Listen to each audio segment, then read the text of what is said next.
Subscribe करें हमारे YouTube channel को और बेल आइकन को प्रेस करें हमारे लेटेस्ट वीडियोस को देखने के लिए।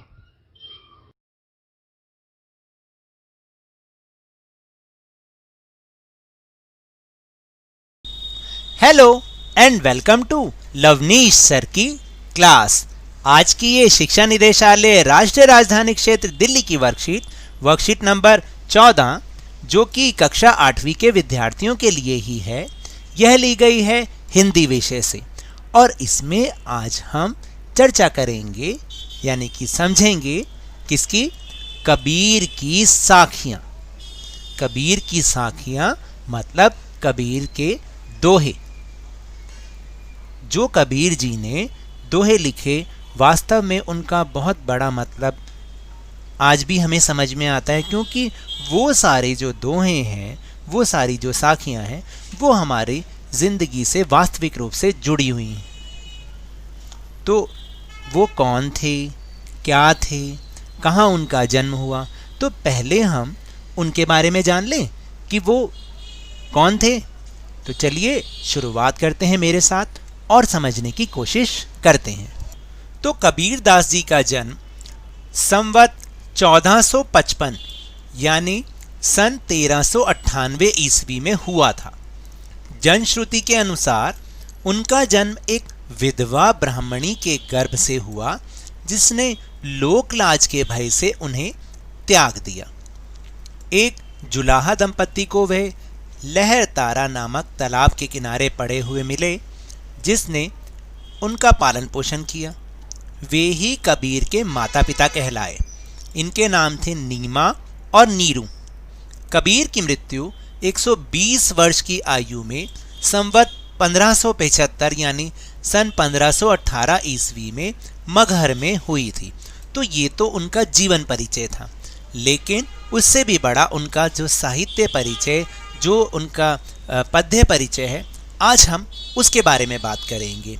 तो चलिए अब हम उसको जानते हैं। तो बच्चों, आज हम कबीर दास की साखियों को पढ़ेंगे। कबीर दास ने जीवन से जुड़े आचरण, व्यवहार व आदर्शों की चर्चा अपने दोहों में की है, जैसा कि मैंने आपको बताया था। आपकी पाठ्य पुस्तक के पाठ कबीर की साखियाँ से आज हम दो साखियाँ या दोहों, उनको हम दोहे भी बोलते हैं, उनको समझने का प्रयास करेंगे। आइए अब हम समझते हैं कि कौन सा है वो दोहा। और ये बहुत ही मशहूर दोहा है, जो कि अक्सर बहुत सारे लोगों के मुंह से शायद आपने सुना भी हो या कहीं आपने ज़रूर इसके बारे में पढ़ा हो। तो वो कौन सा दोहा है? वो है, जाति न पूछो साध की, पूछ लीजिए ज्ञान, मोल करो तलवार का, मोल करो तलवार का, पड़ा रहने दो म्यान। तो अब इसका मतलब आखिर क्या हुआ वो देखते हैं। तो इसका भावार्थ है कि हमें किसी साधु की जाति या धर्म से कोई मतलब नहीं होना चाहिए। हमें मतलब होना चाहिए उसके ज्ञान से, यानी हमें उसके ज्ञान से मतलब होना चाहिए। जैसे मोल भाव तलवार का करना चाहिए, ना कि उसकी म्यान का, क्योंकि युद्ध में तो तलवार की उपयोगिता होती है ना, म्यान की तो नहीं।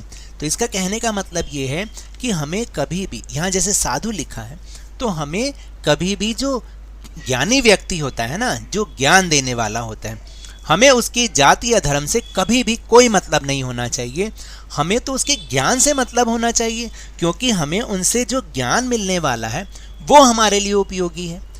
ठीक वैसे ही जब कोई तलवार खरीदने जाता है तो उसको तलवार के लिए मोल भाव करना चाहिए, ना कि उसकी म्यान जिसमें उसको रखते हैं, वो भले ही कितनी सुंदर क्यों ना हो, भले ही सुंदर ना भी हो, तो हमें उसकी तरफ नहीं जाना। हमें तो तलवार का मोल भाव करना चाहिए, क्योंकि जब लड़ाई लड़ी जानी है, युद्ध लड़ा जाना है, तो उसमें तलवार काम आती है, म्यान काम नहीं आती।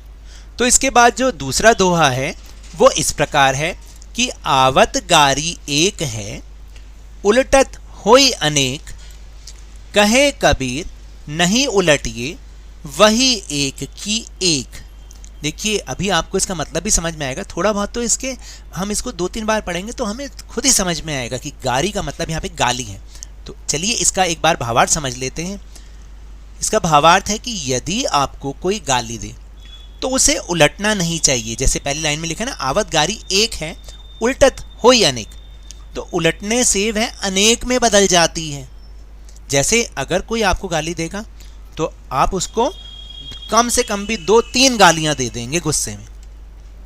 यदि किसी की गाली आप स्वीकार नहीं करेंगे तो वह स्वयं ही गाली देने के वाले के पास ही रह जाएगी। यानी किसी ने आपको गाली भी दी तो आप उसकी बात को ही अनसुना कर दो, तो इससे क्या हुआ, वो गाली उसको ही लग जाएगी। कोई आपसे बुरी बातें कहता है तो उसे चुपचाप सुन लेने में ही भलाई है। बहस को बढ़ाने से मन का कलेश बढ़ता है, मन में अशांति पैदा होती है। ठीक वैसे ही मान लीजिए कोई आपको गुस्सा करता है, आपको गालियां सुनाता है, अगर आप उसकी बातों को अपने मन से लगा लेंगे तो आप भी गुस्सा हो जाएंगे, आपका मन भी अशांत हो जाएगा और आप उससे 2 गुनी या 3 गुनी और गालियां देंगे और ज़्यादा गुस्सा करेंगे, जिससे आपको ही नुकसान होएगा। तो अगर वो हमें कुछ बोल रहा है तो चुपचाप सुन के वहाँ से चले जाओ, उसकी बात ही मत सुनो, तो वो हमारे एक्शन का रिएक्शन होगा ही नहीं। तो इसलिए कबीर जी ने बहुत बढ़िया बात कही थी कि कोई भी आपको गाली दे तो उसको उलटना ही नहीं चाहिए। तो इस तरीके से इन दोहों का मतलब ये है, और वाकई ये दोहे हमारी ज़िंदगी से बहुत हद तक जुड़े हुए हैं। तो अब हमें क्या करना है, तो अब हमें इन दोनों साखियों व इनके भावार्थ को पढ़कर निम्नलिखित प्रश्नों के उत्तर देने हैं। तो चलिए अब इन प्रश्नों को समझने की कोशिश करते हैं। तो पहला प्रश्न है कि तलवार का महत्व होता है म्यान का नहीं। उक्त उदाहरण से कबीर क्या कहना चाहते हैं, स्पष्ट कीजिए। तो इसका उत्तर यह हो सकता है कि तलवार का महत्व होता है म्यान का नहीं। इस उदाहरण से कबीर कहना चाहते हैं कि महत्व सदा मुख्य वस्तु का होता है। जैसे हम तलवार लेना चाहें तो उसकी धार देखकर ही उसका मोल भाव करेंगे, उसकी म्यान कितनी भी सुंदर क्यों ना हो, उसकी ओर हमारा ध्यान या हम ध्यान नहीं देते हैं।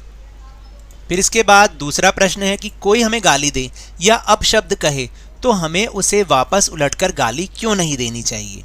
तो इसका उत्तर ये हो सकता है, मेरा सुझाव है ये, कि हमें कोई एक गाली दे और हम उलटकर उसे गालियां दें तो वह गालियां अनेक हो जाती हैं, जैसे मैंने अभी आपको समझाया भी है। कबीर कहते हैं कि यदि गाली को पलटा ना जाए तो गाली का जवाब गाली से ना दिया जाए तो वह गाली एक ही रहेगी और वह उसी को ही लग जाएगी। फिर इसके बाद तीसरा प्रश्न है कि कबीर के दोहों को साखी क्यों कहा जाता है। तो इसका उत्तर ये हो सकता है कि कबीर के दोहों को साखी इसलिए कहा जाता है क्योंकि इनमें श्रोता को गवाह बनाकर साक्षात ज्ञान दिया जाता है, इसलिए उनको हम साखी कहते हैं। फिर है प्रश्न नंबर 4, गतिविधि। पाठ से अलग कबीर के अन्य 5 दोहे ढूंढ कर लिखिए। इस गतिविधि में आप अपने माता पिता व अपने शिक्षकों की सहायता भी ले सकते हैं। तो मैंने आपके लिए 5 दोहे ढूंढे हैं, आप उनको एक बार देख सकते हैं, और वो भी कबीर के दोहे हैं जो कि मैंने कहीं से ढूंढे हैं। तो पहला दोहा है, यह तन विष की बेलरी, गुरु अमृत की खान, शीश दियो जो गुरु मिले तो भी सस्ता जान। यह तन विष की बेलरी, गुरु अमृत की खान, शीश दियो जो गुरु मिले तो भी सस्ता जान। फिर इसके बाद दूसरा दोहा है, गुरु गोविंद दो खड़े, काकू लागे पाए, बलिहारी गुरु आपनो, गोविंद दियो मिलाए।